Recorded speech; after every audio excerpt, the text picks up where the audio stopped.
Assalamualaikum warahmatullahi wabarakatuh. Perkenalkan, nama saya Rasya Ratujila Hasin dari kelas 10 MIPA 2. Di sini saya akan menjelaskan beberapa indikator dari materi ruang lingkup biologi, keanekaragaman hayati, virus, bakteri, dan protista. Yang pertama, saya akan menjelaskan materi ruang lingkup biologi. Saya akan menjelaskan karakteristik umum sains, mengidentifikasi urutan sistematika metode ilmiah, dan menunjukkan kedudukan dan keterkaitan biologi dengan ilmu yang lain. Jadi, ilmu sains ada 4, yaitu rasional, artinya lebih menekankan pada pikiran bukan berdasarkan perasaan. Empiris, artinya sains itu dapat diuji coba melalui percobaan atau eksperimen. Objektif, artinya sains itu dibuat memang berdasarkan kenyataan, bukan berdasarkan pikiran surrealis yang artinya pikiran yang tidak nyata. Akumulatif, artinya teori-teori yang telah lama akan tetap dipakai dan diuji coba untuk menyempurnakan teori lama, untuk menciptakan teori baru. Urutan sistematika metode ilmiah ada 8, yaitu 1. Merumuskan masalah, 2. Hipotesis, 3. Menetapkan variabel penelitian, 4. Menetapkan prosedur kerja, 5. Mengumpulkan data, 6. Mengolah serta menganalisis data, 7. Membuat kesimpulan, 8. Mengkomunikasikan hasil penelitian. Kedudukan dan keterkaitan biologi dengan ilmu lain adalah seperti arkeologi yang mempelajari tentang susunan tulang. Geografi, di ilmu geografi ada keterkaitan dengan tinggi rendah di suatu daerah, itu berkaitan dengan seseorang bernapas. Sosiologi, saat tubuh seseorang tercipta memiliki DNA dan sel sama namun memiliki sifat yang sangat berbeda. Yang kedua, saya akan menjelaskan materi keanekaragaman hayati. Saya akan menjelaskan tentang keanekaragaman gen, jenis, ekosistem, menjelaskan contoh keanekaragaman hayati Indonesia, flora, fauna, mikroorganisme, garis Wallace, garis Weber, dan mengamati melalui literatur upaya pelestarian keanekaragaman hayati Indonesia. Jadi, keanekaragaman gen, jenis, ekosistem adalah keanekaragaman hayati tingkat gen, adalah variasi gen yang ada di dalam suatu spesies. Keanekaragaman ini menyebabkan adanya varietas dan subspesies. Keanekaragaman hayati tingkat jenis adalah keanekaragaman yang menghasilkan beragamnya spesies makhluk hidup. Keanekaragaman hayati tingkat ekosistem adalah keragaman yang diakibatkan interaksi yang kompleks antara komponen biotik dan abiotik yang berada pada ekosistem, komunitas, dan habitat alami. Keanekaragaman hayati Indonesia, flora, fauna, mikroorganisme, garis Wallace, dan garis Weber, yaitu keanekaragaman tingkat gen adalah keanekaragaman pada makhluk hidup di mana genus dan spesiesnya sama tapi memiliki ciri atau varietas yang berbeda, misal warna, bau, dan lain-lain. Keanekaragaman tingkat jenis adalah keanekaragaman pada MH di mana genusnya sama tetapi spesiesnya berbeda, seperti harimau Sumatera dan singa atau Panthera tigris dan Panthera leo. Keanekaragaman tingkat ekosistem adalah keanekaragaman yang terjadi pada ekosistem yang berbeda-beda. Flora adalah dunia tumbuhan, fauna adalah dunia hewan. Mikroorganisme adalah makhluk hidup berukuran kecil atau mikroskopis dilihat dengan alat bantu. Garis Wallace adalah garis yang membagi wilayah sebaran makhluk hidup yang cirinya seperti makhluk hidup bagian asiatis. Garis Weber adalah garis hayal yang membagi wilayah sebaran makhluk di Indonesia yang cirinya seperti MKH bagian Australia. Literatur upaya pelestarian keanekaragaman hayati Indonesia. Ada beberapa cara yang dapat dilakukan manusia untuk melestarikan keanekaragaman hayati, yaitu dengan reboisasi, tebang pilih, pengendalian hama, dan pelestarian alam. Reboisasi adalah pemulihan lahan yang rusak dengan cara menanam kembali tanaman atau pohon-pohon yang terdapat di wilayah tersebut. Yang ketiga, saya akan menjelaskan materi virus. Saya akan menjelaskan sejarah penemuan virus, ciri-ciri virus, dan cara hidup virus.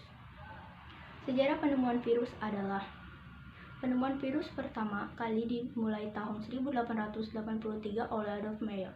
Saat itu, terdapat penyakit yang menyebabkan bintik-bintik kuning pada daun tembakau. Penyakit ini kemudian dikenal dengan penyakit mosaik tembakau. Namun, Meyer belum bisa mengidentifikasi patogen penyebab penyakit tersebut. Pada tahun 1892, Dmitri Ivanovsky menemukan bahwa penyebab penyakit tersebut adalah patogen yang sangat kecil dan penghasil toksin atau racun. Pada tahun 1897, seorang ilmuwan Belanda bernama Martinus Veijering meneliti perkembangbiakan patogen ini. Namun yang ditemukan adalah Patogen ini tidak dapat dikembangbiakan di cawan Petri seperti bakteri. Patogen tersebut tetap menyebabkan penyakit walau berkali-kali dipindahkan. Selain itu, patogennya tidak mati walau telah disiram alkohol. Bergiring menyimpulkan bahwa patogen tersebut adalah partikel yang lebih kecil dan lebih sederhana dari bakteri.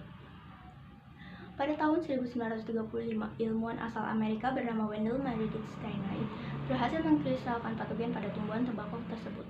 Patogen itu diberi nama Tobacco Mosaic Virus atau TMV. Ciri-ciri virus yaitu aseluler, yaitu tidak memiliki sel, berukuran antara 20-300 mikron atau lebih kecil dari bakteri. Hanya memiliki satu macam asam nukleat, DNA saja atau RNA saja. Bentuknya oval, silinder, polihedral atau kompleks. Asam nukleat diselubungi oleh selubung protein yang disebut kapsid. Hanya dapat hidup di dalam sel hidup, tubuhnya dapat dikristalkan. Cara hidup virus adalah dengan menginfeksi sel makhluk hidup lain, membuat sel inang menghasilkan calon virus baru. Virus tidak bisa menghasilkan makanan dan juga tidak dapat makanan dengan mengkonsumsi makhluk hidup lain. Yang keempat, saya akan menjelaskan materi bakteri. Saya akan menjelaskan tentang cara perkembangbiakan bakteri, berbagai peranan bakteri yang menguntungkan atau merugikan dalam kehidupan, dan ciri-ciri Archaebacteria dan Eubacteria. Cara perkembangan bakteria adalah bakteri berkembang biak dengan pembelahan biner. Dalam proses ini, bakteri yang merupakan sel tunggal akan membelah jadi dua sel anak yang identik. Pembelahan biner dimulai ketika DNA bakteri membelah menjadi dua atau bereplikasi. Peranan bakteri yang menguntungkan atau merugikan, yaitu bakteri yang menguntungkan, yaitu bakteri yang sering digunakan dalam industri atau proses dalam pengubahan suatu zat. Sedangkan bakteri yang merugikan, yaitu hidupnya bersifat parasit pada manusia, hewan, dan tumbuhan. Ciri-ciri Archaebacteria dan Eubacteria, yaitu ciri Archaebacteria dan Eubacteria adalah selnya bersifat prokaryotik, tersusun atas satu sel atau uniseluler, memiliki alat gerak berupa flagel. Pada Eubacteria, dinding sel terdapat peptidoglican. Yang terakhir, saya akan menjelaskan materi protista. Saya akan menjelaskan ciri-ciri umum protista berdasarkan ciri morfologinya, dan contoh protista bagi kehidupan. Ciri-ciri umum protista yaitu organisme eukaryoid, bersel satu baik koloni atau soliter, multiseluler sederhana, organisme parasit atau hidup bebas, autotrof atau heterotrof, habitat perairan atau tempat yang lembab, bentuknya beragam. Protista berdasarkan ciri morfologinya. Filum Rhizopoda, alat gerak kaki semut, contoh Amoeba proteus. Ciri-ciri: bersel tunggal atau uniseluler, memiliki membran inti atau eukariotik, memiliki pseudopodia untuk bergerak, berkembang biak dengan pembelahan biner, dan tidak memiliki dinding sel. Filum Ciliata, alat gerak silia. Contoh Promysium. Ciri-ciri: sel bersifat eukariotik, alat gerak berupa silia atau rambut getar, sel bersifat uniseluler, memiliki bentuk tubuh tetap atau tidak berubah. 3. Filum Flagellata, alat gerak flagella, contoh Eugglena. Ciri-ciri: bergerak dengan flagella, sel berbentuk oval memanjang, berwarna hijau karena mengandung klorofil, dan di salah satu ujungnya terdapat mulusat. Filum Sporozoa, alat gerak, tidak memiliki, contoh Plasmodium. Ciri-ciri: heterotrof, reproduksi dengan pembelahan melalui konjugasi biner, dan makan dengan cara menyerap. Contoh protista bagi kehidupan yaitu Entamoeba coli berperan dalam proses pembusukan sisa makanan. Foraminifera digunakan sebagai petunjuk adanya minyak bumi. Radiolaria digunakan sebagai bahan penggosok. Paramecium digunakan sebagai organisme indikator terjadinya pencemaran air oleh zat organik. Untuknya materi protista, saya ambil indikator dari kisi-kisi pH. Sekian dari saya. Wassalamualaikum warahmatullahi wabarakatuh.